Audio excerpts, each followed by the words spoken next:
Shabbos Daf Samach Gimel. The Mishnah tells us that according to Chachamim, there's an Issur D'Oraisa for one to walk out into Rosh Hashanah with war gear, such as armor, a sword, an arrow, a spear, even a club that has a nice ball at the end with spikes, a bola. It's not considered jewelry, nobody shows off with it. It's disgusting actually.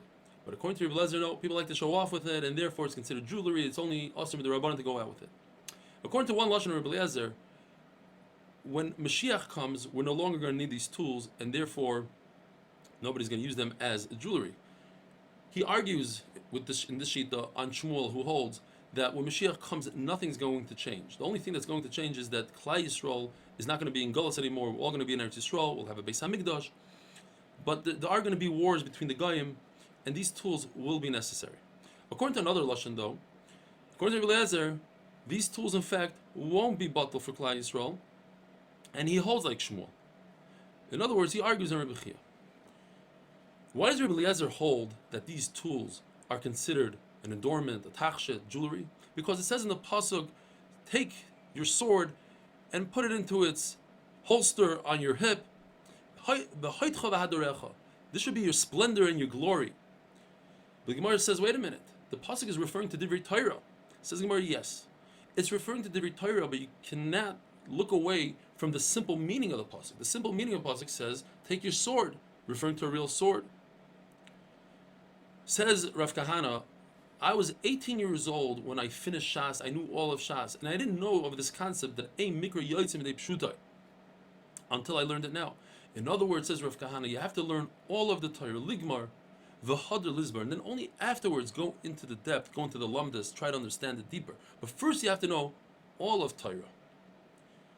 The Gemara goes into a series of chavrusas, Talmid Chacham, that are learning together, and they're on different levels.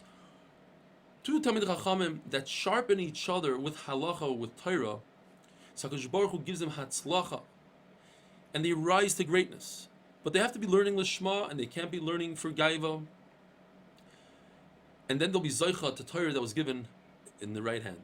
It says in the pasuk, the famous pasuk, Oirech yomim biyamina b'smoila oisha v'chavayid. Says the Gemara, it doesn't necessarily mean that if you learn Torah with your right, in other words, you do everything to the end, you'll only get arichas yomim, longevity, and you won't get oisha. It means you'll get longevity and wealth.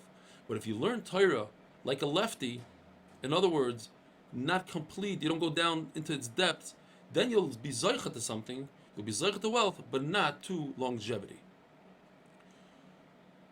If two Talmid Chachamim sit together and they're calm with each other, they talk in calmness, they listen to each other, so Midah Keneged Midah, HaKadosh Baruch Hu will sit down, Kaviyachal, and listen to them. If they teach each other Torah, in other words, they accept from each other, then Midah Keneged Midah, HaKadosh Baruch Hu will listen to them and answer them. Just like you accepted me, HaKadosh Baruch Hu will accept what you're asking from him and give it to you. But if Chas v'Shalom, you don't do that, you don't listen, you don't accept from your chavrusa, then HaKadosh Baruch Hu will leave. If two people get together to understand Torah, then HaKadosh Baruch Hu loves them. Says Rava, that's talking about in a situation where they already had the seed. They heard some of this Torah, now they want to elaborate. And they don't have a Rebbe to teach them, so HaKadosh Baruch Hu loves them. If a person thought about doing a mitzvah, but he had an aynas, he couldn't do it, HaKadosh Baruch Hu considers it as if he did a mitzvah. If you do a mitzvah as you're supposed to, with all the halachas and everything around it, then you won't hear a bad psura ra. And even if HaKadosh Baruch Hu makes a gzeira, you could be mevatel the gzeira.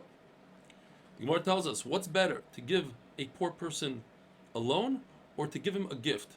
The answer is to give him a loan. Because a gift, he'll be embarrassed. A loan, he'll be happy, he thinks he could get paid back. Says Gemara, and there's something better than both of those things. And that is doing business with a poor person. Giving somebody money to invest. And you share the investment. That person feels good. He feels like he's doing something, he's accomplishing. The Maharsha says maybe he'll get even more money because of that. And therefore it's better. A Talmid Chacham who has bad midos, he takes revenge, he's noikim v'noiter like a snake. He's better to be his friend because you learn something from in Torah, rather to be an Amaharetz's friend, an Igmaramis' friend, who could steer you wrongly in Torah, even though he has beautiful midas, he's a pious person, he's a chassid. Pasuk says, Smach bachur b'yadusecha In other words, when you're young, enjoy life, do what you want, follow your heart. And in that same pasuk, the Torah flips around and says, "V'da, you should know, there's going to be a din one day." What's going on here? One shot is the Torah is talking about a Yetzer Toiv, and then the pasuk goes to the Yetzer Hara, or vice versa. The Torah starts off with the Yetzer Hara and then moves on to the Yetzer Toiv. Or the Torah is telling us, learn as much Torah as you can. But when you learn, you do the Daf Yomi, you do the 8-minute, apply it to yourself. Don't just learn it, you have to apply it. You should know that, because Baruch Hu knows that you know this stuff now, you better apply it to your life. There's a beautiful mashal of the Dub Magid who says that there was a poor person and didn't have a penny to his name, and he went to shul to look for a meal, and the guy said, you know what, why do you need a shnar meal? Come with me to a hotel. There's a special hotel here that gives free room and board. Stay as long as you want. He goes to the hotel with the guy, he checks him into the Ritz-Carlton, and he stays there for a week, and when he's about to check out, the person at the front desk says, $7,700, it's $1,100 a night. He says, but the guy told me it's free. So the guy lied to you. He didn't know what to do. This guy in the lobby, the guy tells him, listen, who told you to check out? Stay there, stay for a month, stay for a year, who cares? You don't have money, stay for as long as you want. Says the Dubba Magid. A person wakes up at midlife and he says, what did I do? I did all these averis. Let's do tshuva. Says the Eitzar, don't do tshuva. It's not a good idea. Stay in, don't check out. Keep on doing your averis. But that doesn't make sense, because every day costs you $1,100 versus earning who knows how much in Torah currency if you do learn. Says the Gemara, there was a woman who, the Gemara is discussing dogs, and you shouldn't be megadol kelev ra. If you have a dog, it chases away the poor people. You won't do tzedakah, it prevents ches. It says the Gemara, a woman walked into somebody's house to bake bread, and he had a dog, and it barked and it scared her, and she lost her pregnancy. And he says, why are you so scared of a dog? I took out his teeth, he doesn't have claws. She said, it's too late. My pregnancy is over. In other words, be careful with a bad dog. We had in the Mishnah, biris.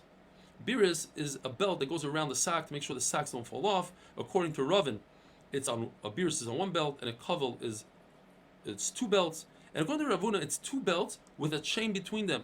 Why do you need this chain? So that there were certain families that had very large steps in order to prevent them from having large steps and losing their psulim. And Rabbi Yirmiyah agreed to that pshat, and he said, he woke up from his sleep, he heard it, he said, you will mechaven to Rabbi Yochanan. And with that, have a wonderful day.